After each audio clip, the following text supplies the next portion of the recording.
السلام عليكم ورحمة الله. مرحبا بكم أعزائي التلاميذ في هذا الفيديو الخاص بدرس الوزن والكتلة, le poids et la masse. Dans cette vidéo, on va utiliser la relation entre le poids et la masse. P est égal à M fois G. P représente l'intensité du poids, son unité c'est le newton. M, la masse, son unité c'est le kilogramme. Et G, l'intensité de la pesanteur, son unité est newton par kilogramme. On dit parfois l'intensité du champ de la pesanteur. Dans cette relation, on doit utiliser les unités internationales. Commençons par l'exercice 1. Armstrong est le premier homme qui a posé les pieds sur la Lune en 1969. Sa masse sur la Terre est 70 kg. Regardez les données. G sur la Terre 10 et G sur la Lune c'est 1,6 N par kg. La question 1. Calculez l'intensité du poids de Armstrong sur la Terre.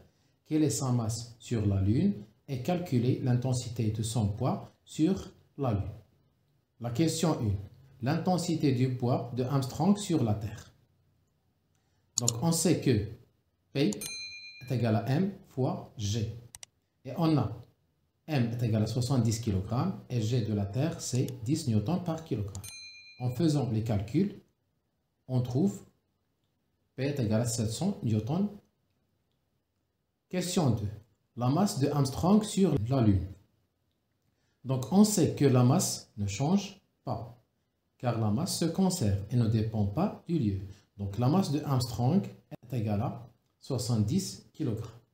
Question 3. L'intensité du poids de Armstrong sur la Lune. Donc on sait que l'intensité du poids P est égale à M fois G. Et d'après les données, M est égal à 70 kg ne change pas et G change est égal à 1,6 N par kg. Donc après les calculs, on trouve P est égal à 112 N.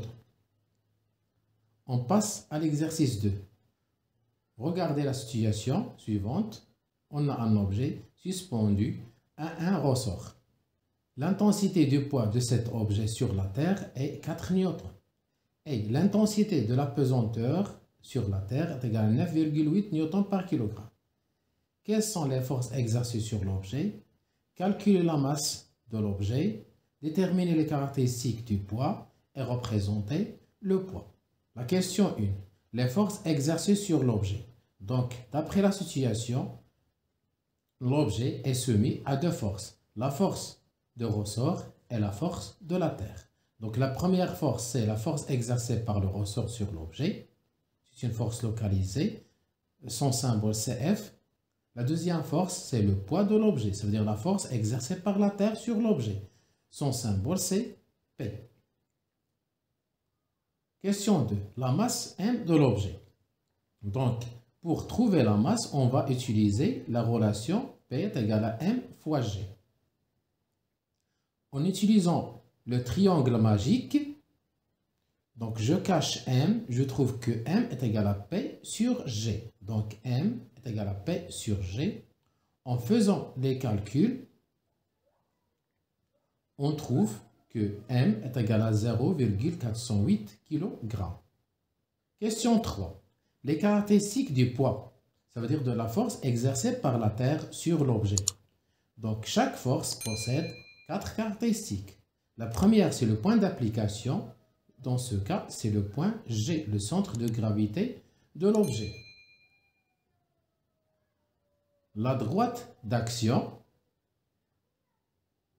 est toujours verticale, passe par G.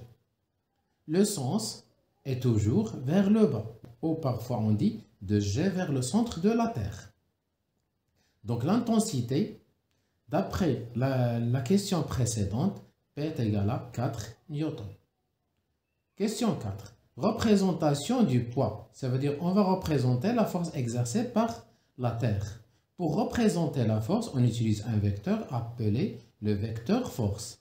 Et pour cela, on doit choisir une échelle. Regardez l'échelle. 2 newtons seront représentés par 1 cm. Donc, la norme de vecteur sera 2 cm.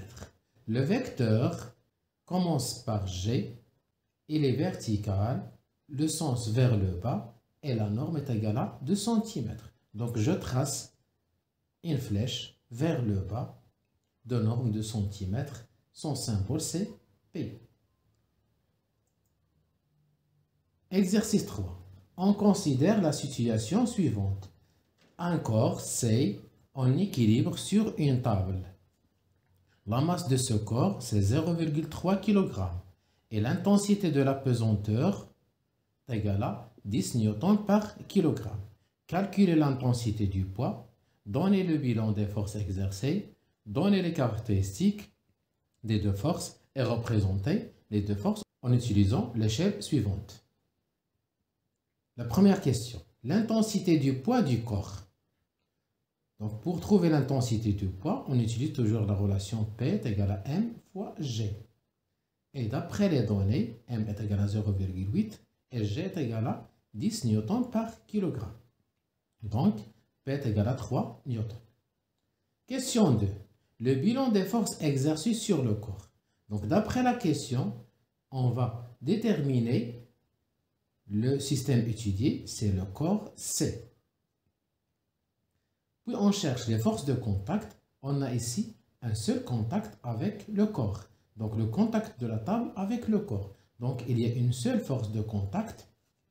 C'est la force de la table sur le corps. Cette force est symbolisée par la lettre R. Puis on cherche les forces à distance. Aussi, il y a une seule force à distance, c'est la force de la Terre sur le corps. Cette force est nommée par le poids du corps. Son symbole, c'est P. Question 3. Les caractéristiques des deux forces. Donc, chaque force possède 4 caractéristiques. Le point d'application, la direction, le sens et l'intensité. Commençons par la force P. Le poids, ça veut dire la force de la Terre sur le corps. Le point d'application de la force de la Terre est toujours le centre de gravité du receveur, ça veut dire de l'objet, donc le centre de gravité G. La direction de cette force est toujours, et ne change pas, elle est toujours verticale, passe par G. Le sens, elle est toujours vers le bas, ou de G vers le centre de la Terre. L'intensité, d'après la question précédente, P est égal à 3 newtons. Maintenant, on va déterminer les caractéristiques de la force R, ça veut dire la force de la table sur le corps. Donc, le point d'application, cette force est une force de contact répartie. Donc, le point d'application d'une force de contact répartie est le centre de la surface de contact. Voilà le centre de la surface de contact. Donc, le centre de la surface de contact, dans ce cas, A. La direction. La direction de R est verticale, passe par A. Car le corps est ici en équilibre. Lorsqu'on a encore un corps en équilibre sous l'action de deux forces, les deux forces ont la même direction, deux sens opposés et la même intensité. Le sens de A vers le haut, car la table elle pousse vers le haut, l'intensité, d'après la loi de l'équilibre, R est égal à P est égal à 3 newtons. Représentation des deux forces. Donc, pour représenter la force ou les forces, on doit utiliser des vecteurs. Donc, pour faire cela, on doit choisir une échelle convenable. Donc, voilà l'échelle. 1,5 newton sera représentée par 1 cm. Donc, d'après cette échelle, la force 1, sa norme est égale à 2 cm et la force 2, sa norme aussi est égale à 2 cm. Donc, je vais représenter la force P par une flèche commençant par G vers le bas, de norme 2 cm, son symbole c'est P, et la force R par une flèche de A vers le haut, de norme 2 cm, avec un symbole R.